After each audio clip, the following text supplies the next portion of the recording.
भूत की कहानी। यह भूतिया कहानी है राजस्थान के भरतपुर में स्थित एक कारखाने की, जहां एक भूत ने कर्मचारी बनकर 1 महीने ड्यूटी की। लेकिन जब बाद में कारखाने के मालिक को इस अद्भुत घटना के बारे में पता चला, तो कारखाना का मालिक भौंचक्का रह गया। अब मन में यह सवाल उठता है कि यह भूत कौन था? उस भूत ने एम्प्लॉय बनकर काम करने के लिए भरतपुर की इस फैक्ट्री को क्यों चुना? उस भूत का इस फैक्ट्री से क्या संबंध था?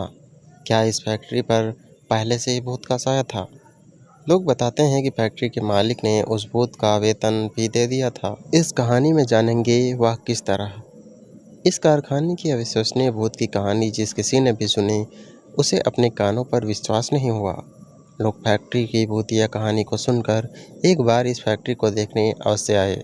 उन्होंने वहां काम कर रहे अन्य वर्करों से पूछा कि उस भूत ने जब तक इस फैक्ट्री में काम किया, तो काम करने के दौरान उनका अन्य कर्मचारियों के साथ कैसा व्यवहार था।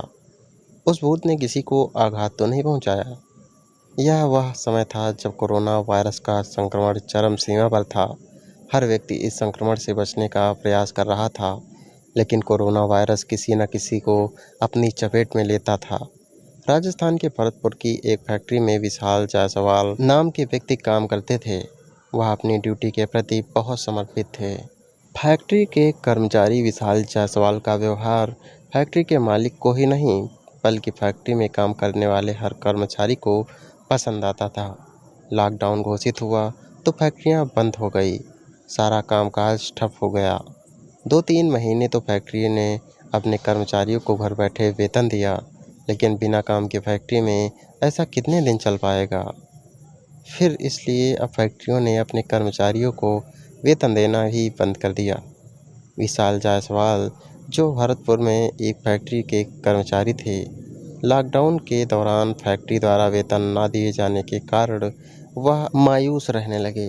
वो प्रभु से प्रार्थना करते थे कि जल्द से जल्द लॉकडाउन समाप्त हो और वो नौकरी पर वापस जा सकें। लेकिन कोरोना वायरस का संक्रमण बढ़ता जा रहा था, लॉकडाउन बढ़ता जा रहा था।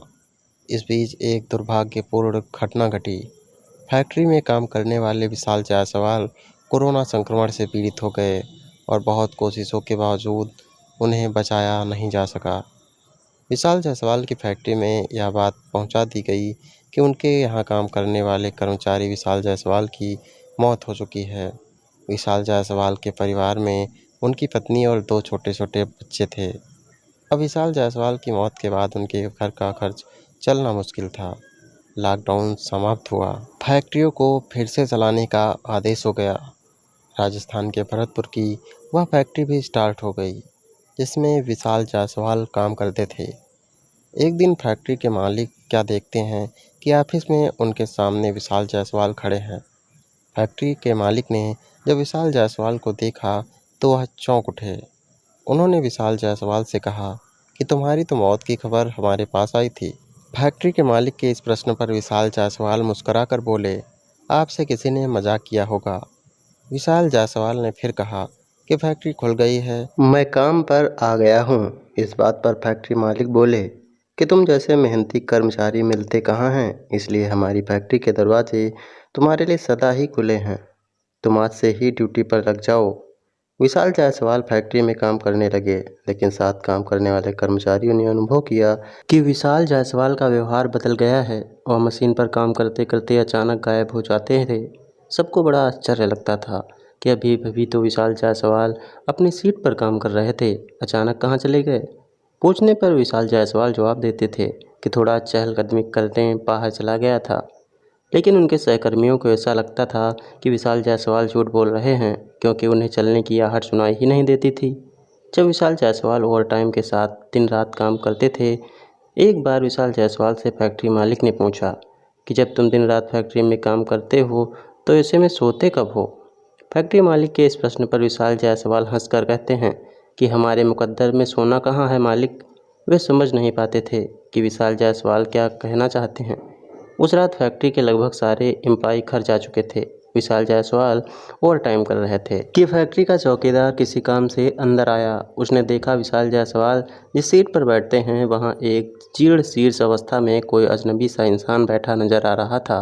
यह देखकर फैक्ट्री का चौकीदार बहुत तेज़ी से चिल्लाता हुआ बाहर की तरफ भागा और फैक्ट्री के मालिक को अंदर लेकर आया। फैक्ट्री के मालिक जब उस चौकीदार से साथ अंदर आए तो उन्होंने देखा कि विशाल जायसवाल अपनी सीट पर बैठे काम कर रहे हैं। यह देखकर फैक्ट्री के मालिक ने चौकीदार को बहुत डांटा और उन्होंने उससे कहा कि कैसी उलझुल बातें करने लगे हो, क्या नशा करने लगे हो, कहाँ है वह अजनबी। इस पर तो विशाल जायसवाल काम कर रहे हैं। वह चौकीदार ने सोचा शायद उसकी आंखों का भ्रम होगा। फैक्ट्री में 1 महीने काम करने के बाद विशाल जायसवाल ने फैक्ट्री आना बंद कर दिया। वह अपनी सैलरी भी नहीं ले गए थे। फैक्ट्री के मालिक ने उससे मोबाइल से संपर्क करने की कोशिश की, लेकिन विशाल जायसवाल द्वारा दिए गए नंबर पर कोई भी फ़ोन उठता ही नहीं था। तब फैक्ट्री के मालिक ने सोचा कि विशाल जायसवाल बीमार होंगे, इसलिए फैक्ट्री नहीं आ रहे हैं। इसलिए उन्होंने सोचा कि घर जाकर उनका हालचाल भी पूछ लूं और उनका 1 महीने का वेतन भी दे आऊं। फैक्ट्री के मालिक जब विशाल जायसवाल के घर पहुंचे तो उनके घर जाकर उन्हें जो पता लगा वो जानने के बाद वो पसीने पसीने हो गए। विशाल जायसवाल के घर जाकर पता चला कि उसकी 3 महीने पहले ही मौत हो चुकी है। फैक्ट्री के मालिक को तो विशाल जायसवाल की पत्नी की बातों पर विश्वास ही नहीं हो रहा था।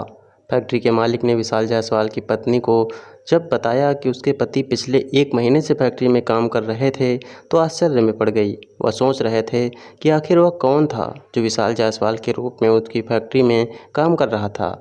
जब उन्होंने मन में सोचा कि हो न हो विशाल जायसवाल का भूत होगा, यह सोचकर वो अंदर तक हिल गए।